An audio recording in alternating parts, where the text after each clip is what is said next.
말씀의 은혜라는 제목을 가지고 우리가 하나님의 말씀을 살펴보겠습니다. 우리 이제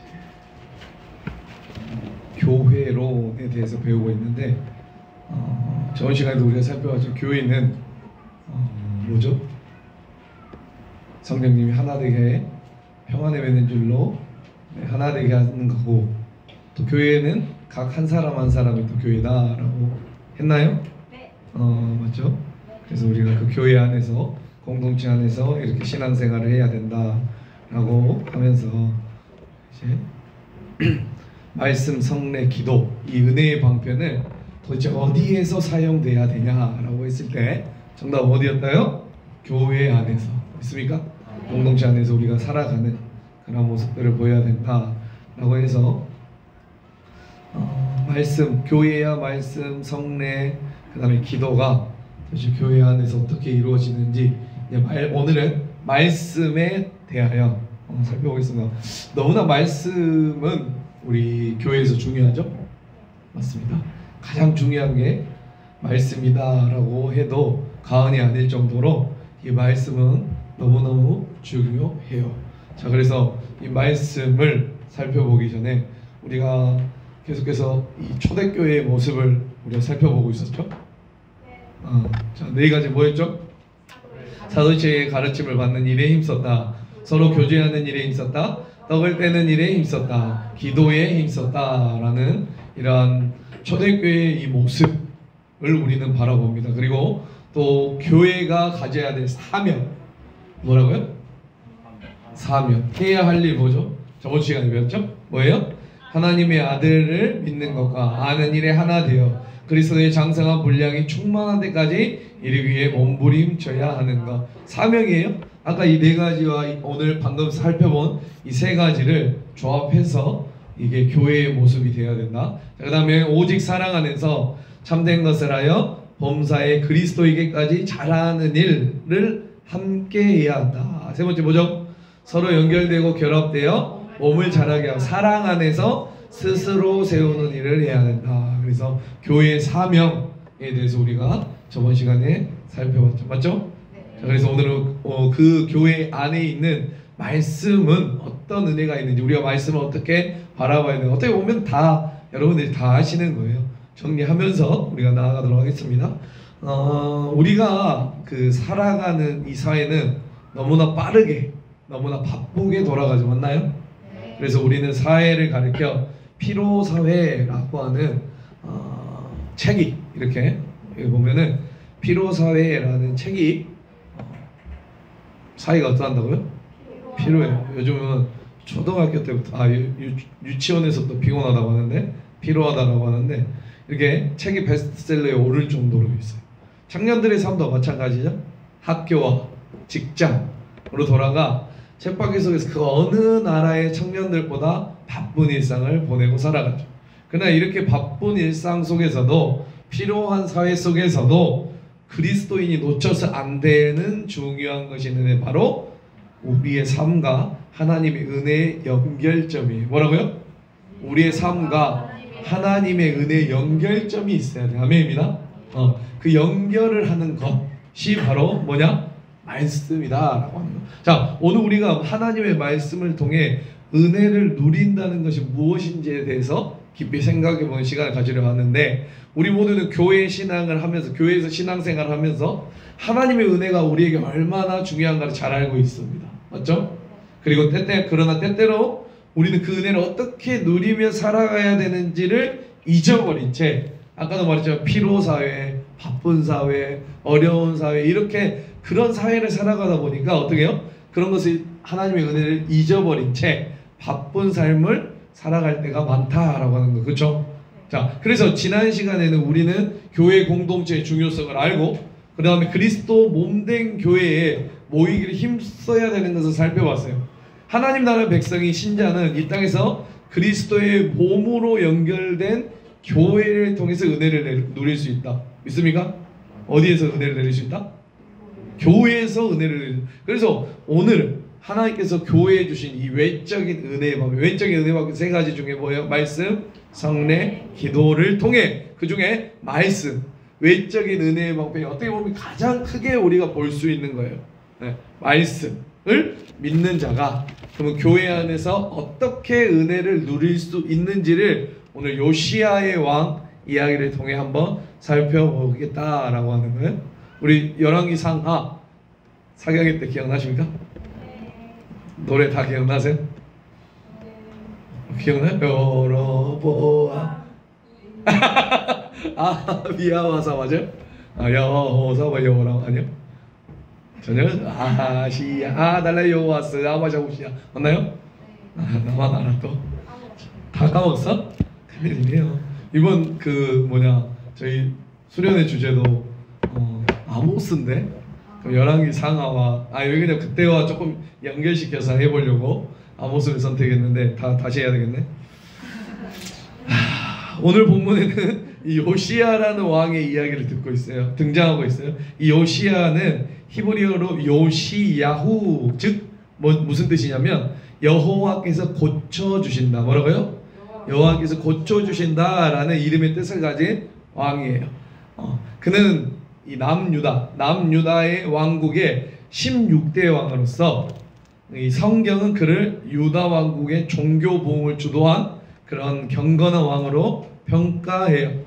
요시야 왕이 이제 성경에서 이렇게 좋게 평가를 받을 수 있었던 것은 하나님의 말씀에 혁명을 이루기 때문이에요. 그래서 우리 이러한 배경이 뭐냐면 역대하 34장 3절 우리 다 같이 읽어보겠습니다. 시작. 무리가 왕 앞에서 바알의 제단들을 헐었으며 왕이 또 그 제단 위에 높이 달린 태양상들을 찍고 또 아세라 목상과 아로색의 우상들을 모아 만든 우상들을 가루로 만들어 제사하던 자들의 무덤에 뿌리고 라고 했어요. 이 요시야 무리가 왕 앞에 이 왕은 누구다? 요시야 왕이에요. 요시야 왕인데 요시야 왕이 했는데 이 요시야 왕이 이러한 뭐하죠? 종교 개혁을 이룬다. 기억나신가요? 기억이 안 나보라? 그때 겁나 열심히 듣던데.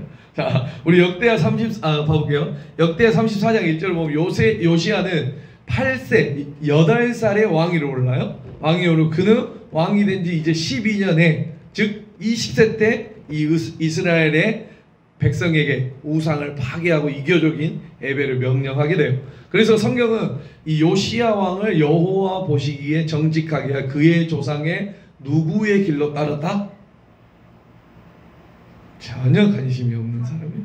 누구 길? 여로보암의 길이요? 다윗의 길이요? 다윗의 길을 걷는 사람이다 라고 평가하고 있어요. 자, 그러면 요시야 왕은 어떻게 하나님께서 기뻐하시는 이런 거대한 혁명을 일으킬 수 있어요? 동기가 궁금하죠? 12살, 여러분 20살 있는데 20살 때 종교개혁을 했다니까. 이해가세요? 20살 누구야? 지우자매. 저 뒤에서 이러고 있는 이런 어린 청년이 뭐랬다? 왕이 되어서 종교개혁을 일으켰단 말이에요. 그러면 우리는 나이가 깡패, 네? 나이가 깡패예요? 내가 말하지 마. 나이가 깡패인데 그 나이 때 어떻게 그런 혁명을 이루었냐라고 하는 거. 오늘 말씀을 보면 이 혁명에 아주 중요한 사건이 등장하고 있어요. 이 요시야 왕은 유다와 예루살렘의 모든 장로를 다 모아요. 네, 어느 날. 그리고 왕의 명령을 듣고 유다의 모든 사람과 예루살렘의 주민들, 제사장 선지자들을 모두 여호와의 성전으로 올라가게 하고 요시야가 이들을 다 불러 모은 이유가 무엇인지 오늘 성경에 나오는데 그 이유는 바로 여호와의 성전 안에서 발견한 언약책의 모든 말씀을 읽어 백성들이 듣고 실천하기 위함에 우리 한번 2절 봐볼까요? 23장 2절 다 같이 읽어볼까요? 시작. 이에 왕이 여호와의 성전에 올라가매 유다 모든 사람과 예루살렘 주민과 제사장들과 선지자들과 모든 백성 노소를 막론하고 다 왕과 함께 했어요. 맞죠? 그 다음에 왜? 뭐 하려고요? 왕이 여호와의 성전 안에서 발견한 언약책의 모든 말씀을 읽어 무리의 귀에 들렸다라고 하는 것이요. 자 볼게요. 제가 저번에 설명드렸죠. 이 언약책이 어디 있었어요? 어디에 있었어요? 누가 숨겼어요 그럼? 요시야 왕 아버지가 누구예요? 제일 나쁜 놈 무시예요. 무시 므낫세 맞아요. 이 므낫세 때 므낫세 때 이 말씀을 숨겼죠. 그래서 므낫세 때부터 이 요시야 왕이 그 성전에서 찾아서, 그래서 제가 그랬잖아요. 이 성경이 요즘 이 정도면 숨길만 해요. 기억나요? 그러면서 맨날 집에서 아침마다 일마다 성경도 못 찾아가지고 어디 가지 했다라고 했잖아요. 근데 그 당시의 성경은 이렇게 작은 성경책이 아니었죠. 아마 이 방만한 크기의 이 언약책을 이 성경이 있었을 거예요. 근데 그거를 숨겼단 말이에요. 그러면 의도적인 거예요, 의도적이 않은 거예요. 여러분 의도적이 아니어도 못 찾잖아요. 그렇죠? 근데 이 므낫세 왕이라는 사람이 아마 숨겼을 거다라고 말을 해요. 그 성경을, 그 언약의 책을 누가 찾은 거다? 요시야 왕이 찾은 거다라고 하는 거예요. 아시겠어요? 자, 그 다음에 찾아서 뭐 했을까요? 찾아서 그냥 놔둬버렸어요? 아니죠. 뭐예요? 굉장히 중심이 중요하잖아요. 모든 백성을 다 모읍니다. 맞죠? 지금까지 몇십 년 동안 하나님의 말씀을 들어보지 못한 자들이에요. 하나님의 언약책을 보지 못한 자들이에요. 그러자 요시야 왕이 뭐예요? 사람들을 모으게 하고 바로 여호와의 말씀을 그들의 귀에 들리게 한 것. 이처럼 우리 신자, 우리 믿는 자들의 은혜의 방편으로 주신 말씀을 듣는데 우리는 힘써야 될 줄 믿으시기 바랍니다. 이 말씀을 그 다음에 선포한 후에 요시야 왕은 뭘 하죠? 우리 3절 읽어볼까요? 왕이 단 위에 서서 여호와 앞에서 언약을 세우되 뭐라고 해요? 마음을 다하고 뜻을 다하여 여호와께 순종해라. 그의 계명과 법도와 율례를 지켜라 라고 말을 해요. 믿습니까? 자, 그냥 듣는 거에만 힘쓰지 말고 뭐 해야 된다? 마음을 다하고 뜻을 다하여 순종해야 된다. 믿습니까? 이러한 결단으로 그의 계명과 법도와 율례를 지키기로 선포를 해요. 이 요시야 왕 이후에 또 한 번 교회 혁명을 이루는 사람이 있는데 우리 16세기의 종교개혁자 존 칼빈 들어봤어요? 우리 개혁교회는 칼빈의 그 사상을 따라갑니다. 전혀 관심이 없어요? 모든 예수님의 사상을 따라 칼빈. 물론 칼빈이 성경보다 중요한 거 아니에요. 그래도 우리 개혁주의 칼빈의 말을 따라가는데, 자, 그래서 그분이 뭐냐면 뭐라고 말하냐면 말씀이 선포되고 그 말씀에 믿음으로 반응하는 일. 다시 한번, 말씀이 선포됐죠. 그 다음에 그 말씀에 믿음으로 반응하는 일이 참된 교회의 표지가 된다라고 말을 해요. 그러니까 굉장히 중요합니다. 말씀을 선포하는 것도 중요하죠. 맞죠? 그 다음에 그 말씀에 뭐 하는 거? 믿음으로 반응하는 것도 중요해요. 목사님, 저는 듣는 거 겁나게 잘해요.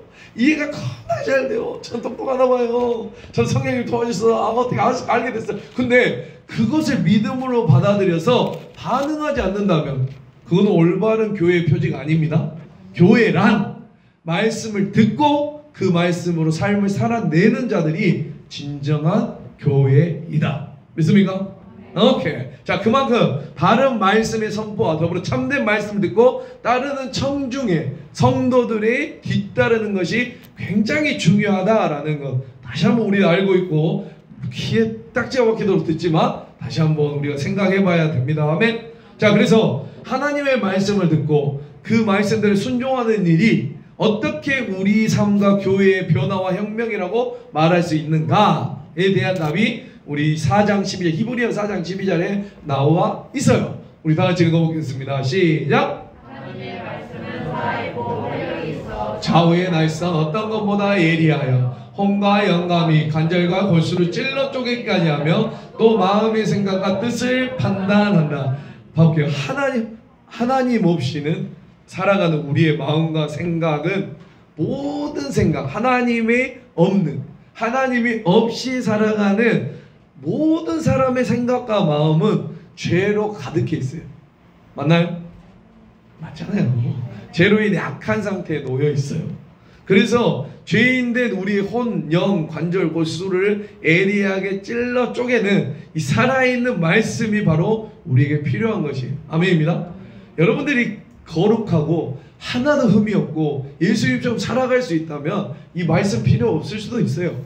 그러나 우리에게 말씀을 주신 것은 우리는 죄인 되어서 우리는 너무나 죄인의 찌꺼기가 이렇게 가득한 사들이에요. 그래서 그 말씀으로 순화시키지 않으면 우리는 거룩해질 수 없다라고 말하는 거예요. 그래서 정말로 살아있어서 활력이 있어서 말씀이 우리에게 들려지길 축복합니다. 그래서 말씀이 굉장히 중요하다라는 것. 자, 그리고 우리 이제 웨스트민스터 소율 문답 한번 봐볼까요? 아니, 이거 하기 전에 우리 책 한번 다시 한번 정리해 보겠습니다. 책 한번 배우겠습니다. 66페이지. 교회와 말씀의 은혜. 맞죠? 교회 말씀의 은혜.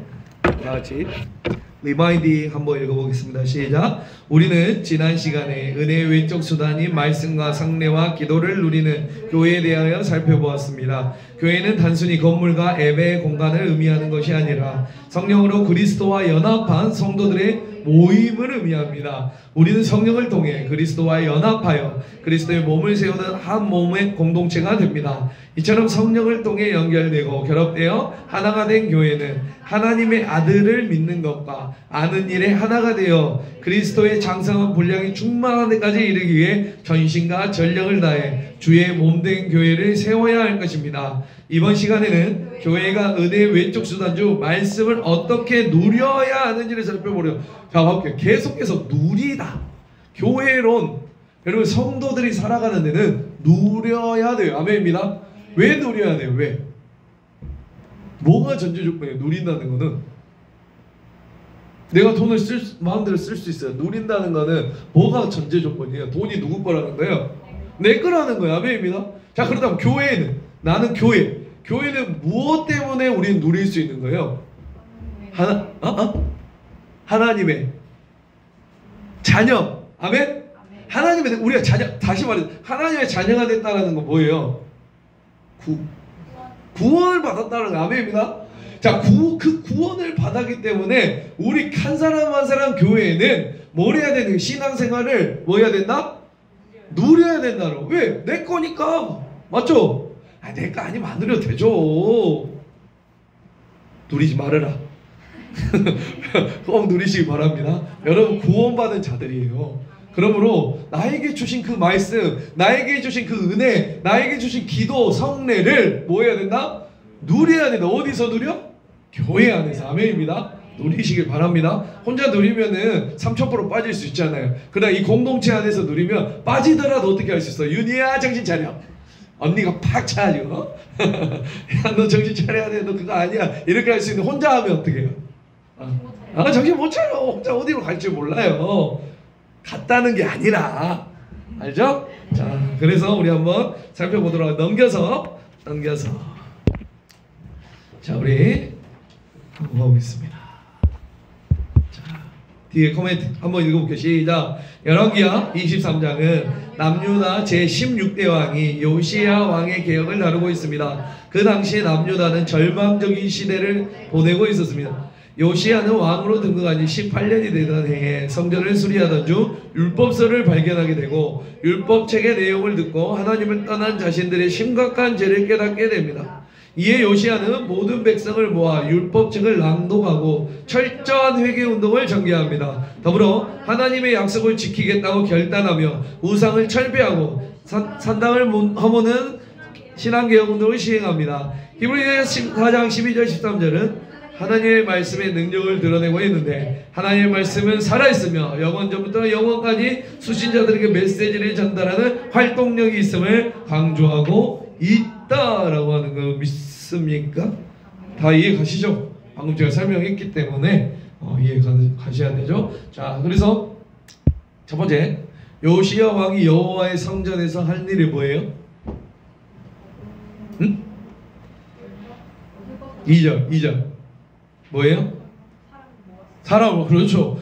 율법책의 내용을 듣고 자신의 죄를 깨달아 회개하여서 이 말씀의 중에 그는 백성에게도 그 말씀을 뭐하죠? 낭독해 주어 그 죄를 자백하게 하고 회개하게 하고 더불어 개혁운동을 시행하고자 하는 것.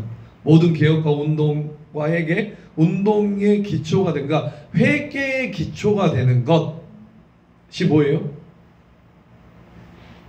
뭐지? 회개의 기초가 된 게 뭐야? 말씀.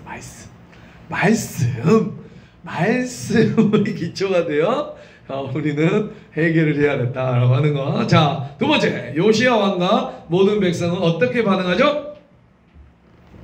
3절 한번 읽어보겠습니다.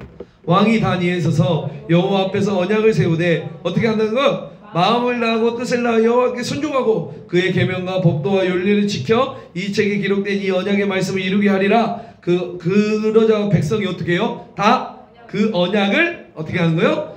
따르기로 했다라고 하는데 맞죠? 순종하는 거죠. 맞죠? 말씀을 지켜 언약의 말씀을 이루는 삶을 살겠다고 순종하며 선언하는 거 믿습니까? 아멘.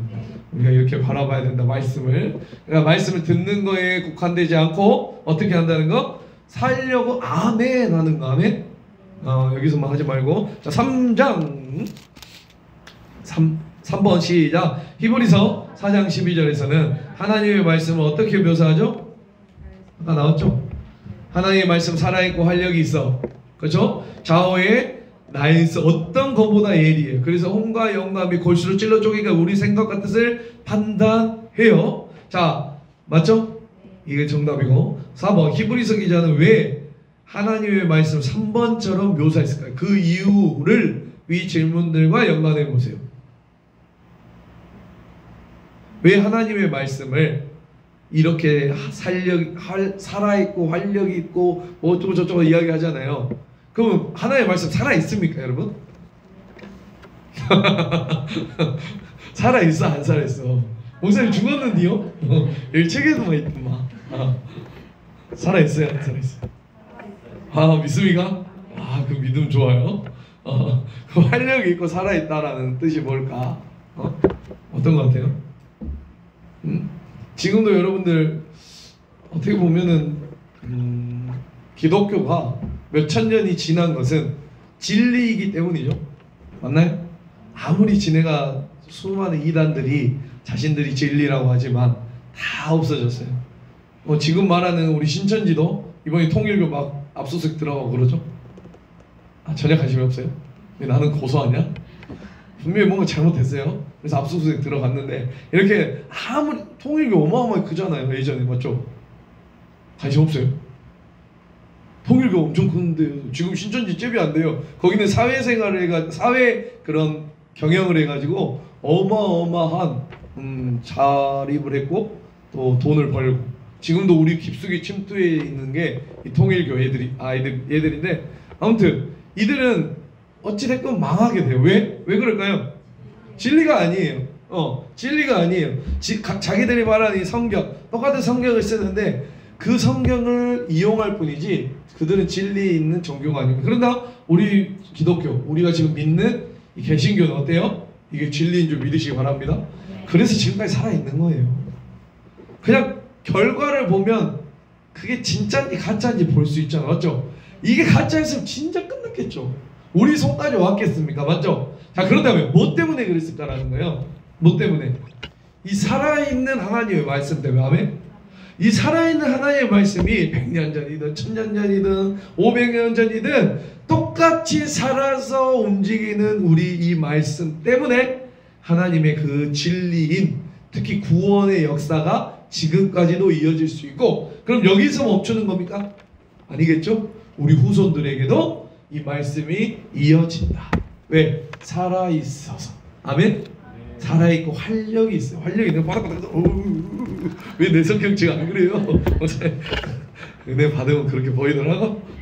저도 얼마 안 됐는데 아무튼 그래요. 자, 아무튼 그래서 이 하나님의 말씀 살아있어서 또 왜 살아있다라는 건 물론 그런 뜻도 있지만 우리의 삶을 변화시켜요. 믿습니까? 진짜 힘드네. 변화돼 본 적이 없어서 모르겠어요. 하나님의 말씀이 여러분들의 삶을 변화시켜요. 그래서 찔리게도 하시고, 맞죠? 깨닫게도 하시고, 맞나요? 우리를 알려주시기도 하고 이렇기 때문에 하나님의 말씀이 우리에게 좀 가장 큰 유익. 그래서 그 유익은 하나님의 말씀에 순종할 수 있도록 변화하는 것. 우리의 삶을 변화시키는 거. 아멘입니다. 이 말씀이 올바르게 들어갔을 때 우리 삶이 변화되는 거예요. 내가 뭐 좋은 걸로, 내가 뭐 어떠한 기술로 하는 것이 아니라 어떤 걸로요? 말씀으로. 아멘. 말씀으로 변화되시기 바랍니다. 머리로만 알지 말고 마음까지 와야 되는 그 말씀. 자, 우리 한번 밑에 89문 90문 있나요? 자, 이거 조금 이따 할까요? 자, 조금 이따 하고 우리 책 한번 펴보겠습니다. 그럼 책 한번 펴보시고, 자, 은혜의 수단이죠. 은혜의 수단. 이제 말씀 성례기도, 우리 말씀 성례기도 몇 주 안 남았어요. 우리 그 몇 주 안 남았는데 이제 주기도문도 있고 해서 조금 더 걸리기도 하겠지만, 자, 말씀. 자, 우리 밑에 한번 봐볼까요? 저는 집에서 혼자 성경도 보고 신앙 서적도 사서 읽어요. 기도도 자주 합니다. 단지 교회에 안 나갈 뿐. 그게 큰 문제예요. 솔직히 설교보다 큐티 모임, 우리 큐티 뭐예요? 큐티? 셀모임? 콰이트 타임. 우리 나 혼자 그냥 그 콰이트 타임 큐티 시간이 또 재밌어요. 은혜로워요. 기왕이면 교회 모임보다 모임에 나가는 시간을 늘릴까 하는데 괜찮아요? 말씀의 능력이 있다?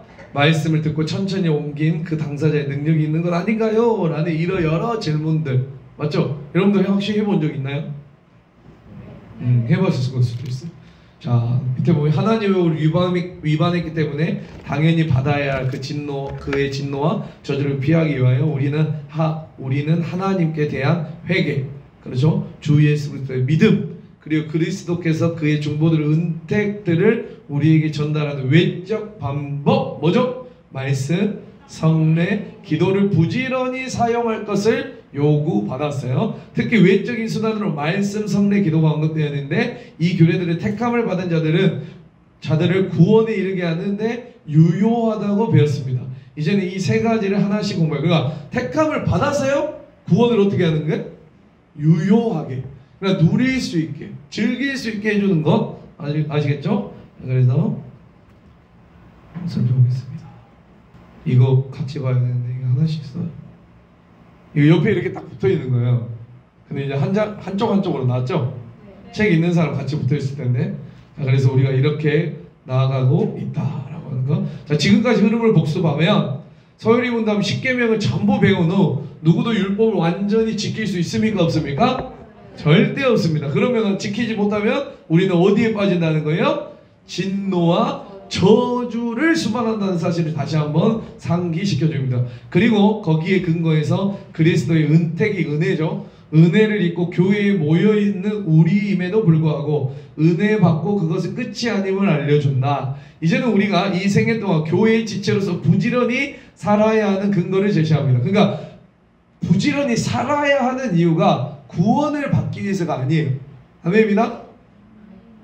구원 받으려고 열심히 삽니까? 아니에요. 여러분, 구원을 이미 받은 자들이에요. 아멘. 그 지체로서 부지런히 그러면 너희가 왜 살아야 돼? 라는 거, 그 근거를 제시해요. 그리고 우리가 해야 할 것들을 제시해요. 그것은 바로 회개와 믿음, 그리고 이것의 표면적인 수단을 부지런히 사용하라는, 이 수단은 말씀, 성례, 기도, 계속 귀에 딱지 붙습니다. 이것 외의 수단은 부차적인 것이니 크게 관심을 둘 필요가 없다라고 하는 거 믿습니까? 야, 여기까지 우리가 이제 살펴보고 이렇게 되어 있어요. 자, 그래서 우리가 이쪽 부분을 지금 하고 있는데, 볼게요. 자, 현재 위치를 한번 점검해 봅시다. 소일문답 짜임새 있는 구조에 마음에 든든해지십니까? 좌와자찬이야? 성도의 성도인지를 설명해 줄 뿐 아니라 우리의 일상에 살아감에 흔들림 없이 나아가야 할 방향과 구체적인 방법까지 제시하고, 그러니까 믿음으로 살아! 라고 하면서 그냥 내버려 둔 게 아니죠. 이 소일입니다. 맞나요? 더구나 혼자 내버려 두지 않고 우리 가운데 교회를 세우셔서 함께 신앙생활할 지체들까지 허락하신 하나님, 그 하나님께서 자신의 나라를 다스리는 방식과 헤아릴 수 없는 그 깊이에 놀랄 뿐입니다. 이런 깨달음을 늘 던져주는 소율의 문답은 보물이다. 이 시대의 교회들이 어두운 눈과 깊은 탄식에 벗어나 이 보물을 꺼내어 잘 사용할 기도한다. 특히 말씀, 성례, 기도에 대한 가르침은 정말로 실천적인 부분이다. 교회 안에만 있는, 교회에만 주신 특권이다. 제대로 공부해서 가치 있도록 사용합시다. 자, 또 한 가지 주의할 것이 있습니다. 십계명이 그러했던 것처럼 말씀, 성례, 기도 역시 마치 어떤 새로운 일거리처럼 받아들이지 않도록 주의해야 한다. 하나님이 인간에게 요구하시는 것이지만 이건 역시 선물이다. 아멘? 우린 근데 말씀, 성례, 기도 너무 귀찮잖아요. 목사님 왜 맨날 말씀 보라고, 왜 말씀 들으라고 하고, 왜 그 기도하라고 하고, 왜 이렇게 모이라고 하고, 맞나요? 선물이에요. 번거롭고 귀찮은 규례가 아니라 복으로 알고 접근. 그러니까 십계명도 우리에게 주신 선물이지 그걸 막 내가 못 지키면 다 죽여버릴 거야 이렇게 주신 게 아니라고 했죠. 맞나요? 그래서 은혜의 수단이다 라고 하는 것을 우리가 잘 생각하면서 나가야 된다. 아까 이게 이렇게 가는. 자, 넘어가 볼게요. 오늘 너무 빨리 끝나는 거 아닌가 모르겠네요. 자, 89문 말씀. 성령께서 효과적인 수단으로 삼으심. 성령님께서는 말씀을 읽는 것을, 특히 말씀 설교를 효과적인 수단으로 삼습니다. 말씀, 그것이 대체 무엇이게? 죄인들이 죄를 깨닫고 회개도 하게 되며 믿음으로 구원에 이르기에 유효하다까지 말할 것까요. 사실 이것은 말도 안 되는 주장처럼 느껴져야 정상입니다. 어떻게 그냥 적혀있는 말씀에 그런 힘이 있을 수 있는가라고 하는 거. 우리가 보고 만질 수 있는 저 성경책은 그냥 종이로 된 성경책이고 그 안에 말씀이 아무리 심오할지라도 그리고 아무리 설교를 잘한다 하더라도 그저 말뿐인데 그것이 어떻게 인격적인 인간의 구원식이나 어떠로 효과적을 발휘할 수 있다라는 말인가. 맞나요? 그래 맞아요. 우리가 그냥 지식적으로 생각하면 이거 성경이잖아, 그냥 책이잖아. 책이죠, 맞죠? 책인데 어떻게 이걸 구원까지 이룬다는 거야? 라고 하는데 그냥 이것만 있으면 그럴 수 있어요, 맞죠? 그러나 밑에 보면 답이 있다. 뭐죠? 그 다음은 성령께서 그렇게 하신다라는 거. 아멘입니다. 성령께서 하신다. 이거 진짜 중요합니다. 지식적으로 아무리 아는 것 같아도 이 성령님이 내 안에 있지 않으시면 그냥 이건 지식에 불과하는 거예요. 이거는 그냥 종이책에 불과하는 거예요. 우리의 마음, 우리를 구원에 이르기까지 할 수 없다라는 거 믿습니까?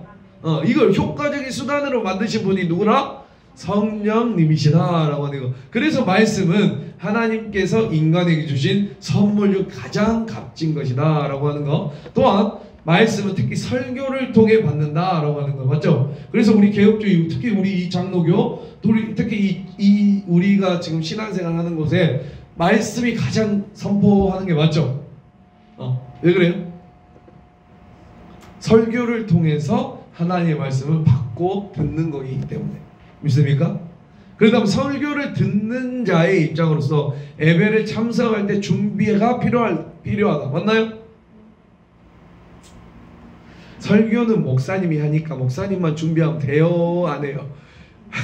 예배를 참여하는 입장에서 무슨 준비를 할 수 있어요? 이제 조금 이따 나와. 자, 설교를 듣는 사람도 준비를 해야 돼요. 맞나요? 생각해봐요. 막 오늘 주일날 대부분 그러자 우리 중고등학생. 토요일은 무슨 날? 늦게 자는 날. 예배 드릴 때 졸려야 빨리 끝나니까 설교 시간엔 자는 시간. 이렇게 돼 있어요. 맞나요? 이건 참석할 준비가 어때요? 돼 있는 거예요? 안 되는 거예요? 안 되죠. 설교가 나의 생활을 열매맺도록 해야 할 것인데 문제는 우리가 항상 하루만 지나서 설교를 많이 있으면 까먹는다는 게 진짜 참 이상해요. 예배 끝나고 문 밖을 나가면 곧바로 잊어버려요.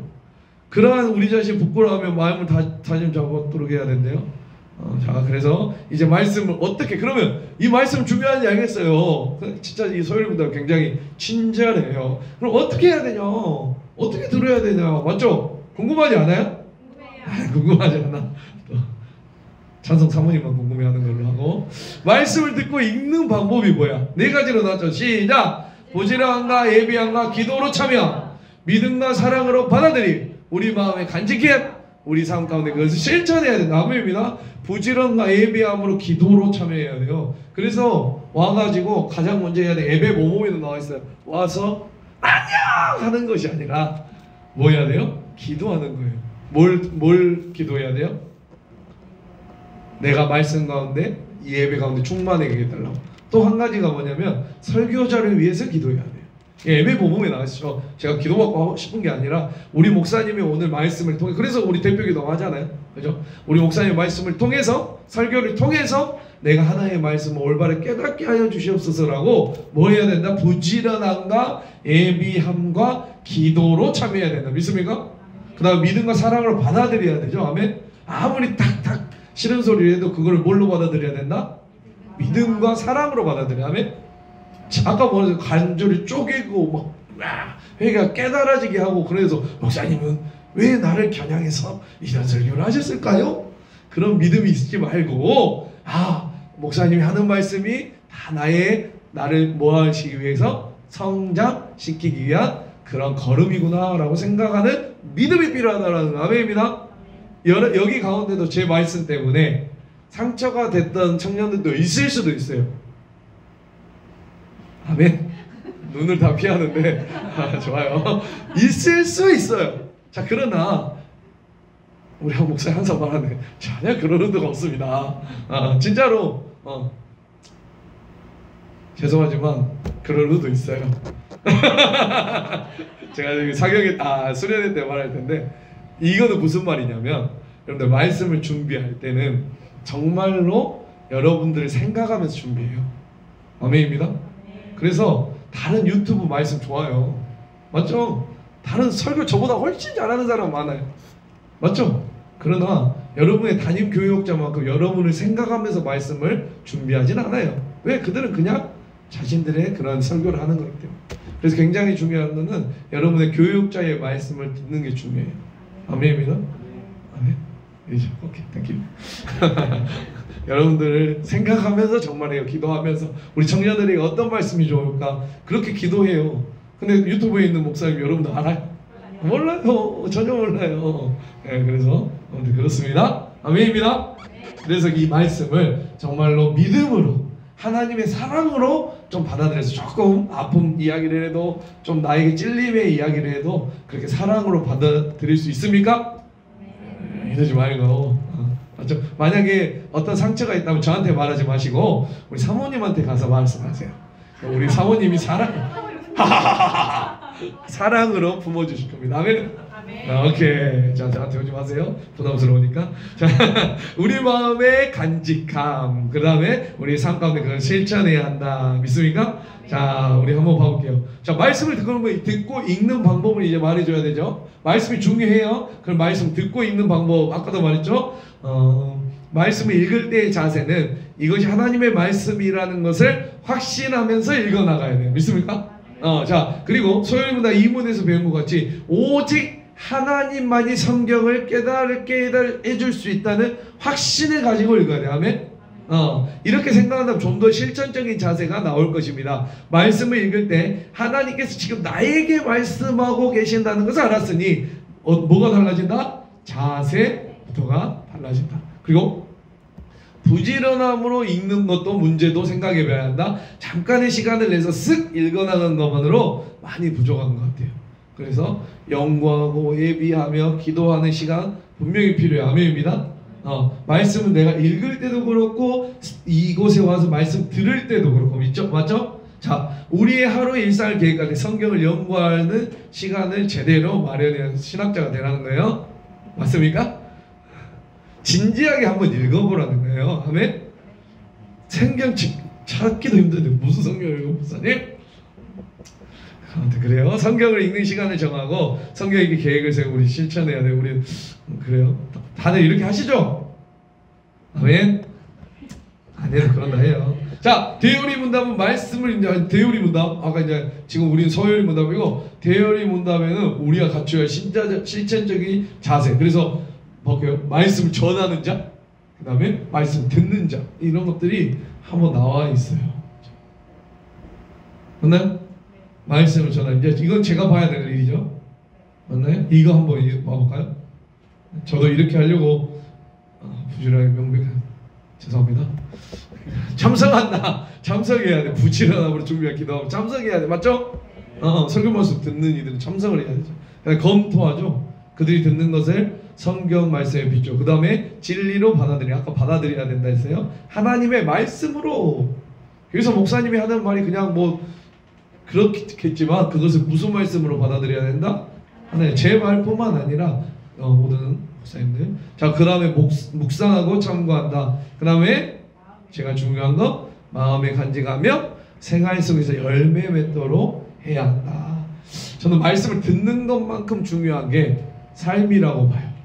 그래 살아가는 거. 그러려면 어떻게 해야 돼? 내가 살아가야 되는데 알아야죠, 맞죠? 알아야 그렇게 그러니까 말씀 잘 들어야겠죠. 잘 듣는 것만큼 진짜 그 말씀으로 살아갔습니다. 우리 청년들은 이게 다행인지 불행인지 모르겠지만 일주일에 딱 한 번 말씀 듣잖아요. 저는 세해보니까 11번 듣더라고요. 모든 새벽 기도 수요일에 뭐 하면은 한 11번 정도 듣더라고요. 그래서 쉽지 않구나. 여러분도 한 번 듣잖아요. 좋은 거일 수도 있고 안 좋은 거일 수도 있어요. 네? 좋다기보다 더 크게 묵상할 수 있으니까. 그래서 저는 나중에 교회를 하면은 한 번만 하려고. 아무튼 그래요. 자 큐티 뭐죠? 과연 다예요. 큐티 많이 하시죠? 큐티 책도 있고 또 뭐죠? 셀 모임도 있고, 그렇죠? 맞나요? 자기가 큐티를 하고 혼자 해서 이제 서로 나누는 거잖아요. 자, 리더 준이 형제, 재석이, 현우 형제, 또 누구 있었는데? 형돈이, 윤희자매, 형돈이. 자, 그다음에 또 한 명 더 있는데. 영숙이 찬송자매. 자, 찬송 사모님 아시겠어요? 자, 우리 한번 읽어보도록 하겠습니다. 리더부터 시작. 리더 그렇게 하면 큰일 나요. 더 재밌게 해봐요, 진짜. 자, 시작. 자, 미치도록 기다려. 빨리 해봐. 알아서 해봐요. 이거. 시도로 기다리는 큐티 시간입니다. 여러분, 오늘 말씀은 창세기 10장 9절까지입니다. 하나님의 부르심을 받은 아브라함의 믿음에 내려왔던 때이었죠. 오늘 묵상하시와 함께 은혜 나눠보도록 하겠습니다. 각자가 묵상하신 내용을 서로 이야기해보도록 하겠습니다. 자, 오늘 아주 오랜만에 나오신 재석 형제분으로 해볼까요? 진짜 오랜만에 나왔네. 자, 해볼게요. 그동안 아침에 피곤하다는 핑계로 특히 모이를 못 나왔는데요. 갈수록 날씨도 길어지고 하루가 개운하지 않아서 다시 나오게 되었어요. 우리는 날마다 규칙을 하고 그날 하나님께서 주시는 말씀을 받아먹고 살아가야 하는 거고, 특히 모임에 참석하지 않는 친구들의 삶은 거칠어지고 삭막하게 보낼 수밖에 없습니다. 재석 형님 앞으로는 절대 빠지지 마시고요. 계속 말씀해 주세요. 저는 오늘 하나님의 크신 은혜를 느꼈어요. 10절에 보면 아브라함이 기근을 만났잖아요. 그런데 나중에 하나님께서 아브라함에게 더 큰 축복을 하셨어요. 이것은 하나님께서 아브라함을 단련시키기 위한 하나의 방법이지 않았나 싶습니다. 아브라함에게 더 큰 은혜를 주시기 위한 것이었음을 배웠고, 저도 이제부터는 어려움이 닥칠 때 실망하지 않고 늘 하나님께 감사를 드리도록 노력하겠어요. 이상입니다. 저는 아브라함의 지혜를 배웠어요. 기근이 들자 그는 곧바로 나일강에 있는 기름진 애굽으로 내려왔고 결과적으로 큰 재산을 얻게 되었거든요. 게다가 자기 아내를 누이라고 함으로써 혹시 생길지 모를 위험을 예방했다는 점은 아브라함의 놀라운 처세술이었다고 봐요. 크리스천들 중에 외골수들이 많다는 이야기를 흔히 듣는데 이것은 여기 아브라함의 교훈을 몰라서 그런 것이라고 생각해요. 우리 크리스천이 신앙 속에서 지혜롭게 살아가는 것이 필요하죠. 잠깐만요. 아브라함이 자기 생명을 보호하기 위해 아내를 누이라고 한 것은 하나님의 보호를 믿지 않는 불신앙이었다고 알고 있는데요. 바로에게 아내를 첩으로 주고 양과 소와 노신 등을 얻는 것은 결국 자기 아내를 한 행위나 마찬가지잖아요. 저는 오히려 하나님을 믿는 자가 신앙에 서둔하면 그렇게까지 약해질 수 있다는 것을 보고 신앙을 더 굳게 지켜야겠다는 생각을 했는데요. 명수 자매님, 생각보다 좋은 생각이네요. 하지만 성경 말씀은 다양하게 해석될 수 있는 거예요. 다양함 속에서 각자가 나름대로 은혜를 받는 것이랍니다. 성경은 참으로 신비한 것이거든요. 성경 형제님 계속하세요. 예를 들어 이런 경우가 있어요. 어제가 주일이었잖아요. 교회 가려고 막 나오는데 교수님에게서 전화가 왔어요. 제가 토요일에 보고서 제출했는데 아무리 그분은 조금 수정 안 A+를 주시겠다고 하셨어요. 그리고 직접 지도해 주신다면서 학교에 나오라는 거예요. 교수님과 이야기한 뒤 저녁 예배 참석했죠. 이처럼 하나님께서 어떤 방법으로 은혜 주실지는 아무도 모르는 것이죠. 너무 감사해요. 그렇습니다. 물론 주일에는 교회에 가야겠지만 형제님의 경우 교수님을 찾아가는 것이 훨씬 좋은 결과를 가져왔잖아요. 우리 크리스천에게는 특별히 융통성이라는 것이 부족하기 쉽죠. 그것을 조심해야죠. 그럼 이제 명숙 장로님 차례입니다. 저도 그래요. 조금 덧붙이자면 여기서 성경이 말하고자 하는 말은 아브라함의 연약한 모습을 통해 모든 인간이 결국은 연약해질 수밖에 없는 존재임을 보여주기 위한 것이라고 생각해요. 아브라함 같은 믿음의 조상으로 실패하는 것을 보아라. 인간은 그런 존재다 하고 말이죠. 그리고 또 저는 거짓말을 안 해야겠다는 생각을 했어요. 어제 저녁 준하 씨랑 영화를 보고 늦게 들어갔는데 어머니께서는 버스가 안 와서 늦었다고 거짓말을 했거든요. 근데 기분이 계속 찜찜하더라고요. 성경에서도 아브라함이 솔직하게 아내라고 말했으면 좋았을 것을 누이라고 속여서 바로에게 책망을 받게 되잖아요. 살아가면서 어떤 일이 있더라도 거짓말을 해서는 안 되겠구나 하고 생각했죠. 자, 네, 잘 말씀해 주셨습니다. 자, 마지막으로 동훈 장로님. 동훈 자매님 없다. 송미 자매 해주세요. 글쎄요, 잘 모르겠어요. 그냥 여기 교재에 나와 있는 이와 같이 가슴표가 참 뭉클한 이야기잖아요. 하나님께서 오늘은 저에게 이런 방식으로 은혜를 주시는가 봐요. 네, 감사합니다. 자, 이제 제 차례네요. 저는 좀 특이하게 아브라함의 아내 사례의 순종을 생각해 보았습니다. 저 같으면 남편이 다른 남자에게 첩으로 가라고 했을 때 화를 내고 연하라고 했을 텐데 사례는 아브라함에게 순종해서 바로 얘기했어요. 정말 대단한 순종이 아닐 수 없죠. 사례의 순종처럼 나에게 참으로 힘든 것이 요구될지라도 믿음을 가지고 살아가는 신앙인이 되기로 기도했습니다. 감사합니다. 여러분 오늘 묵상하신 말씀을 하루 동안 생활에 적용하면서 사시길 바랍니다. 자, 요 마치겠습니다. 아 어때요? 잘하죠. 네. 다양한 생각들을 가지고 있잖아요. 맞나요? 네. 이 정도면 우리 큐티 셀 모임 되면 너무나 좋겠죠? 좋아요? 네. 맞잖아요. 너무 다양하잖아요. 자, 그럼 한번 봐봅시다.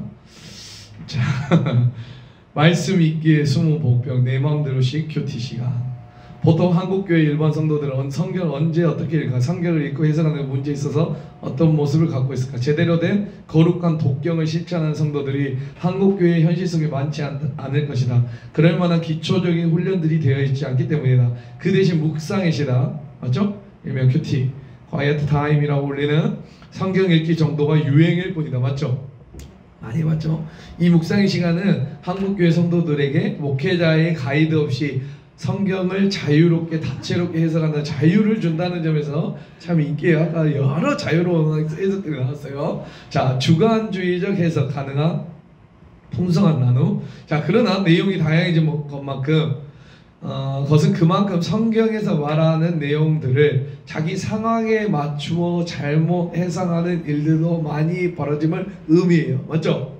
가장 문제시 되는 것은 성경에 대한 주관주의적 해석. 성경에서 말하고 있는 본의와 상관없이 자기 마음대로 성경을 해석하게 되는 현상. 이것은 우선 성경의 본뜻과 다르게 성경을 자기 상황에 맞춰 받아들이는 위험성이 있어요. 이해 가시죠? 성경을 우리가 맞추는 것이 아니라 내 삶을 성경에 맞추는다고. 이거는 굉장히 위험성이 있다라는 거예요. 말씀과 상관없는 곳에 자기 묵상을 하고 자기 고백을 하게 된다. 사람들은 이것을 풍성한 나눔이라고 자랑하고 삶의 다양한 적용이 이루어진다고 만족해한다. 그러나 이것은 진정한 풍성함이 아니다라고 말해요. 앞에서 본 생각해 봅시다의 가상을 짚어볼게요. 자, 창세기 12장 10절의 말씀에서 아브라함을 가나안으로 부르신 것은 무슨 관점? 구속사적의 관점을 볼 때 택한 민족 이스라엘 조성하려는 뜻이 있어요.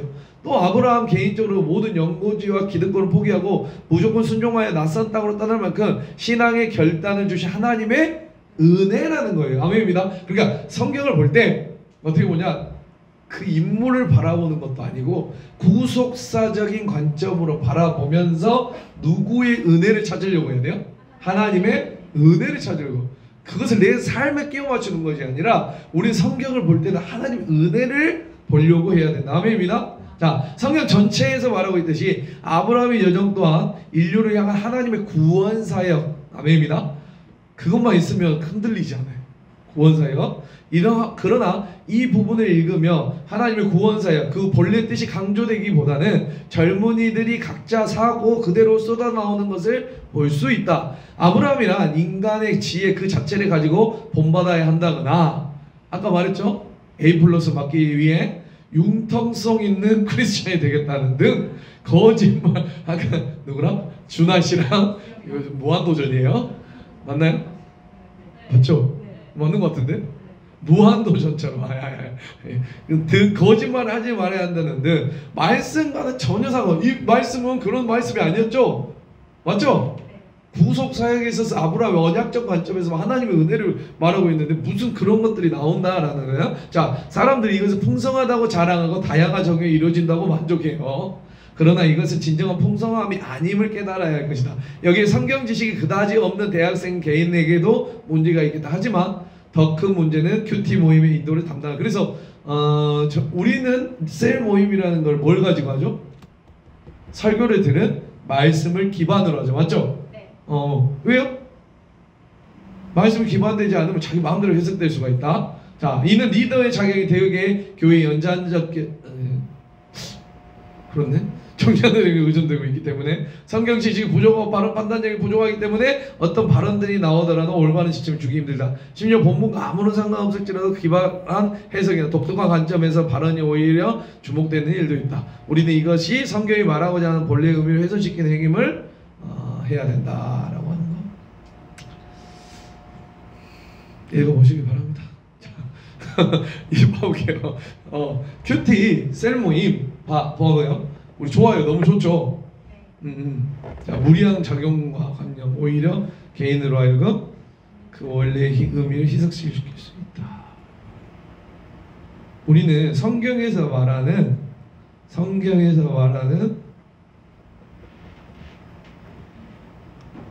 정확한 의미를 알아야 되는 거예요. 아멘입니다. 자, 그래서 그 의미 가운데 우리는 뭘 나눠야 되죠? 그렇죠. 하나님의 은혜를 나누는 거예요. 맞죠?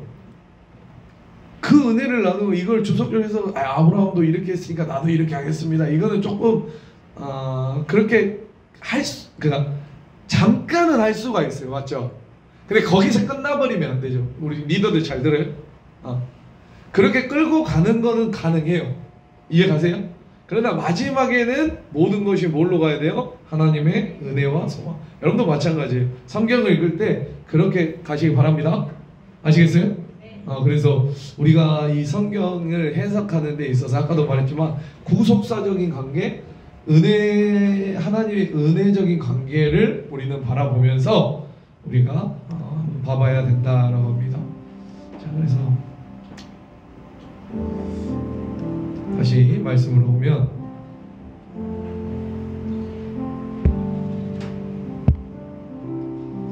우리 말씀 한 구절 보고 우리 마무리할게요. 여호수아 3장 3절입니다. 다 같이 시작.